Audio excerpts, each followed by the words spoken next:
As harpists, what we all want is to be able to play beautifully. And when we hesitate or make mistakes, it feels like we're falling short of that goal, and that can hurt. But what most students misunderstand is that successful performances aren't free of mistakes. They just sound like they are. Because the biggest thing that makes a pro sound like a pro is not a total absence of making mistakes. It's how well they can hide it when they do. So today I'm going to explain the critical mindset shift you need for successful performance, 3 ways to develop the skill of hiding your mistakes, and go over what to do if all else fails. Let's get started. When it comes to learning to hide your mistakes, you need to start with the right mindset. If you go into a performance with the mindset of, I must not make any mistakes, to be honest, you're setting yourself up for failure. Because the second a single thing goes wrong, you've already lost. And the truth is, as harpists, we are humans, not robots, and we are perfect. And in my opinion, that's the beauty of live music. But that doesn't stop us from trying. That's why there's a famous saying among musicians: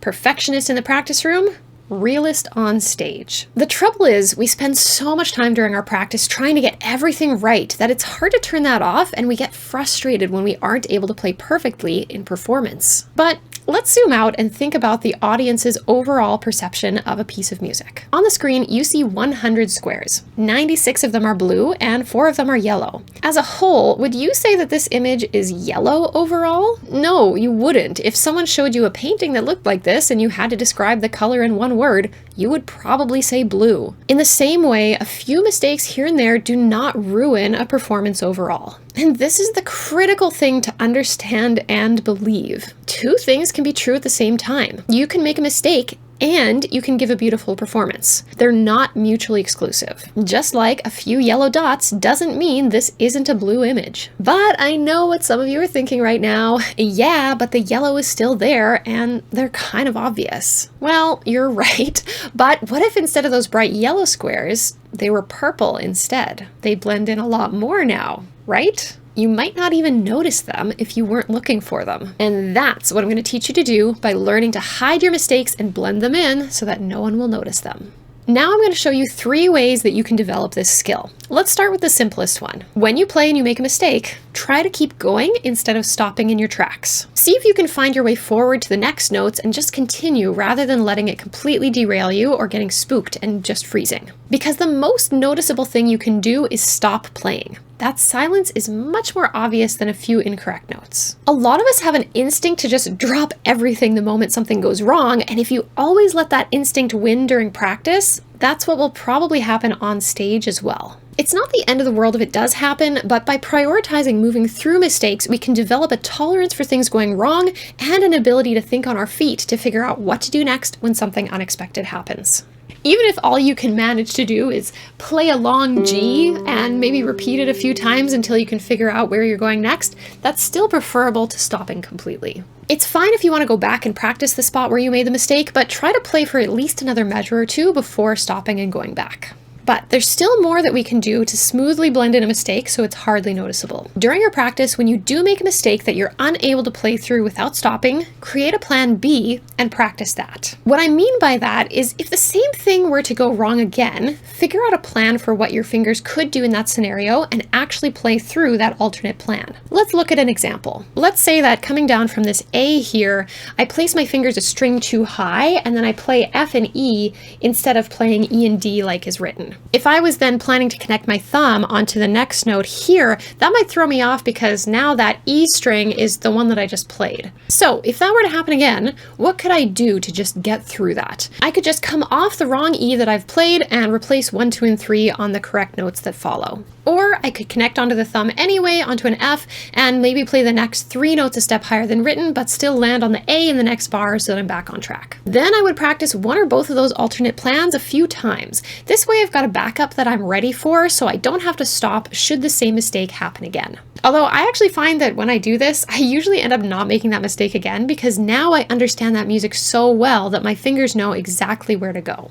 There's one last way I'm going to show you to develop your ability to hide mistakes as you make them so no one will notice. Students usually get a little bit mad at me for this one, but what you can do is practice wrong on purpose. Generally, you should only really do this once you've more or less learned the song and you're at the end stage of performance prep and not while you're still learning notes. The reason this can be effective is because usually when we practice, we try to do things the exact same way every single time so that we have a reliable roadmap through the piece. If you always do it the same way, you've repeated that a lot of times and your brain will be more likely to remember it because you've done it more times than anything else. The only problem with this is that we can become inflexible and unable to deviate from that roadmap. If anything happens that we don't normally do, we freeze and we don't know where to turn next. So by practicing something that is technically wrong on purpose, you're turning on your problem-solving skill and creating flexibility to pivot in the moment. This is kind of similar to creating a plan B when you make a mistake. It's just that you're going to do this ahead of making a mistake and planning for it in advance. Let's look at a few examples of how you can do this. First, try changing your fingerings.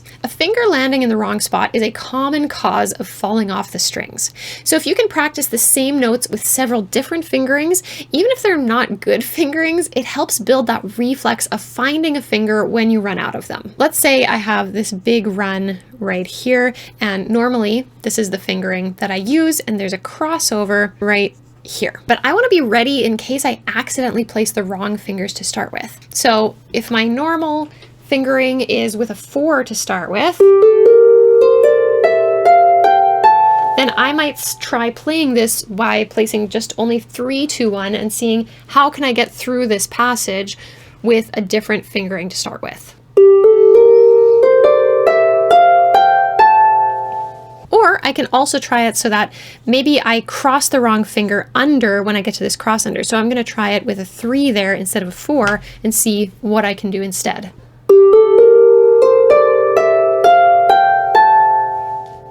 Another way to practice wrong on purpose that I recommend is intentionally leaving things out in the left hand. Generally speaking, if the melody continues, people don't mind so much if the accompaniment drops out for a bit.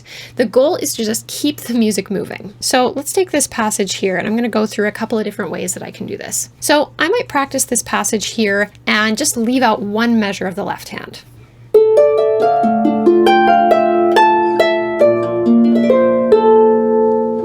Or I might just leave out one note per measure.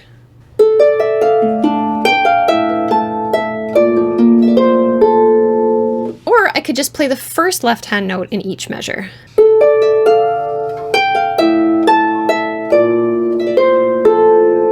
The biggest concern students usually have about this is that they're going to learn the music wrong and not be able to play correctly anymore. But if you do this at the end stages of learning a piece, I don't really see this happening.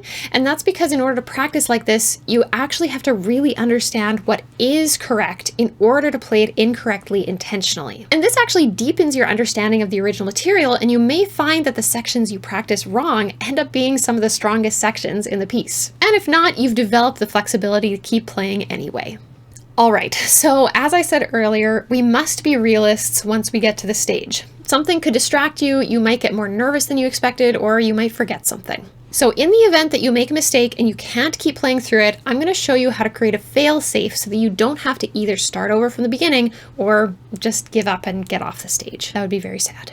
What we need to do is create something called repair points. These are waypoints throughout the song that you can restart from and keep going. There are 2 requirements for a repair point. You need to know how your pedals or levers are set at these points, and you need to be able to start playing there without a lead up.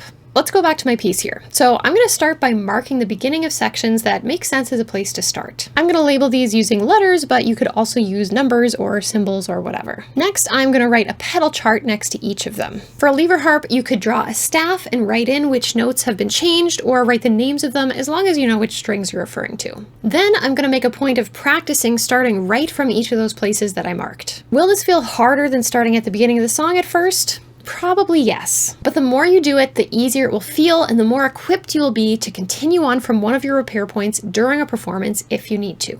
So let's say I'm performing and I fall off the strings right here. and for whatever reason, I can't find a way forward. Now I can either go back to the closest repair point previous to where I stopped, over here, or I can go to the next one coming up. This is especially important if you're memorizing your piece, because without a repair point, you don't have many other options if you lose your place. I have actually needed to use repair points in performance before. Quite a few years ago, I was playing at a festival in Brazil, and I was playing a piece from memory that had 3 sections that started the same way. About a third of the way through the song, there was an F string that was so flat it sounded like an E, and it threw me off so much that I skipped ahead to the 3rd section with the repeating material and went straight to the ending. So that piece was much shorter than usual that day. But the point is, because I had a repair point that I could play from, even though it was the wrong one, I kept going and I got to the end and I played the next piece. As they say, the show must go on. So if you do all of that, you're going to be well prepared for any mistakes that might happen during your next performance. But there's another important element at play when it comes to performing, and that's developing the mental endurance to play through a whole song from start to finish, which you can learn how to do by watching this video next. If you'd like to get more free harp tips straight to your inbox, you can sign up for my email newsletter using the link in the description. And until next time, happy harping.